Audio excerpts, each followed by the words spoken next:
Hello everyone. Welcome to FilmHead. Abigail is the top-rated and most horrible film in this year so far as per viewers. If this is anything to go by, 2024 will be the year to pay attention to cinema, particularly when it comes to horror. You will go to see this film in theaters twice or more. Abigail is not your typical cheesy vampire flick. It walks a fine line with its well-placed comedic timing, perfectly crafted gore and jump scares, and near-flawless plot. The jump scares are so well done that you hardly ever know when they're coming, and when they do come, they catch you off guard. The plot contains more twists than a mountain passage, and the action never lets up until the dying end of the film. The film stays faithful to its horror/thriller genre with just the right amount of humor to make it entertaining without devolving into a full-blown comedy. You can either love or detest the characters that the cast created with their outstanding performances. The American horror comedy Abigail, which was written by Guy Busick and Stephen Shields, was directed by Matt Bettinelli-Olpin and Tyler Gillett in 2024.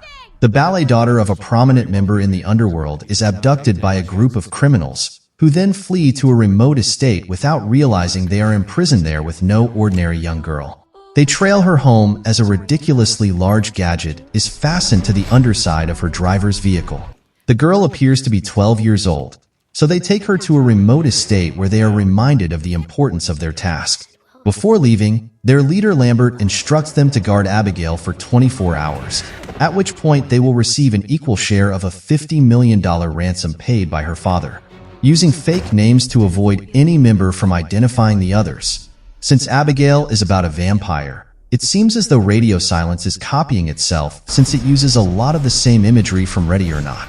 Its tone also leans toward dark humor, with characters that occasionally seem to be put there just to make viewers cheer for the deaths. There are also some genuinely unsettling sights and forced emotional sequences that simply do not belong here.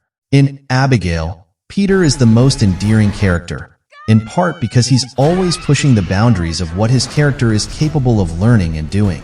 It's difficult to become very thrilled while witnessing so many gifted performers attempt, and often fail, to elicit sympathy for their characters, especially because that's not the same as actually evoking emotion. Everyone was absolutely amazing in this movie, especially Abigail, and some of the characters at some times were hilarious, especially when one of the kidnappers thought that they turned into a vampire and tried to touch the light and survived. That scene was hilarious. In the end, they know how to execute great stalk and chase scenes, and oh boy does the blood ever flow. An absolutely enjoyable, campy, juicy fun film. Absolutely loved this movie. Well, kept you on the edge of your seat the entire time, and made a million turns that kept the movie extremely interesting.